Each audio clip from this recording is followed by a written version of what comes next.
Ketika orang menyebut Puputan, yang terbayang adalah keberanian, pakaian putih, keris terhunus, dan kematian terhormat. Namun di balik peristiwa heroik itu, ada kisah-kisah sunyi yang jarang dibicarakan tentang rakyat kecil, perempuan istana, anak-anak, dan perubahan sosial yang perlahan mengubah Bali selamanya. Mari kita selami lebih dalam kehidupan sehari-hari di Bali. Di tengah-tengah pergolakan zaman kolonial, kita akan melihat bagaimana para petani tetap bekerja di sawah subak mereka, mempertahankan tradisi kuno di bawah tekanan modernisasi. Kita akan mendengar bisikan para perempuan di Puri, yang perannya bergeser dari pusat kekuasaan menjadi simbol budaya yang harus dilestarikan. Kisah anak-anak yang tumbuh di antara dua dunia, antara ajaran leluhur dan sekolah Belanda yang baru didirikan. Ini adalah cerita tentang ketahanan, adaptasi, dan duka yang tak terucap dari sebuah generasi yang hidup di persimpangan sejarah, membentuk Bali yang kita kenal sekarang. Pertama, Puputan Badung 1906. Keheningan setelah Dentuman. Peristiwa ini terjadi di wilayah Kerajaan Badung, kini pusatnya di Denpasar. Saat pasukan Belanda mengepung istana, Raja Badung bersama keluarga dan pengikutnya memilih Puputan perlawanan sampai akhir.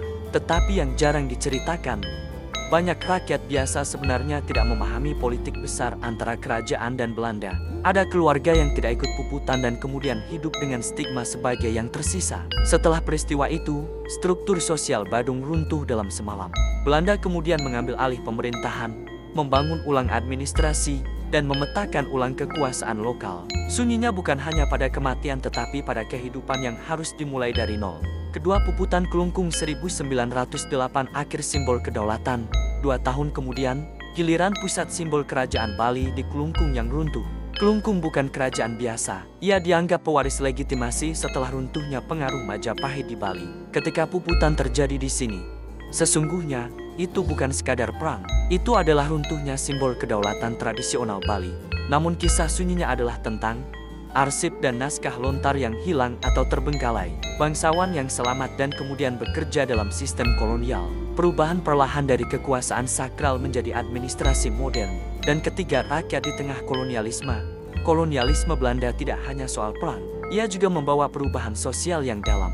Beberapa hal yang jarang dibahas, pajak dan sistem administrasi baru petani kini berhadapan dengan sistem pajak yang lebih terstruktur, tanah diukur, dicatat, dan dimasukkan ke dalam sistem kolonial. Politik Bali Siring. Belanda kemudian menerapkan kebijakan pelestarian budaya Bali sering disebut Bali Siring.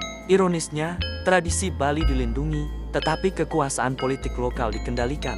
Bali dijaga sebagai pulau budaya, namun dalam kerangka kolonial. Keempat, bangsawan yang berubah peran. Tidak semua bangsawan gugur dalam Puputan. Sebagian memilih bertahan dan bekerja sama secara administratif dengan Belanda. Inilah dilema sunyi. Bertahan demi rakyat, atau mati demi kehormatan. Sejarah sering hanya mengingat yang gugur, padahal yang hidup pun memikul beban berat.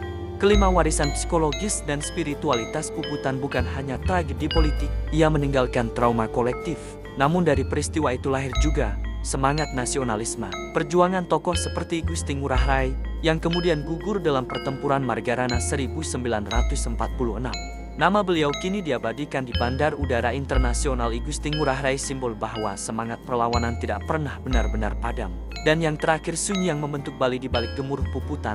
Ada anak-anak yang kehilangan orang tua, desa yang kehilangan pemimpinnya, budaya yang harus beradaptasi, bangsawan yang belajar menjadi administrator, rakyat yang belajar hidup dalam sistem baru.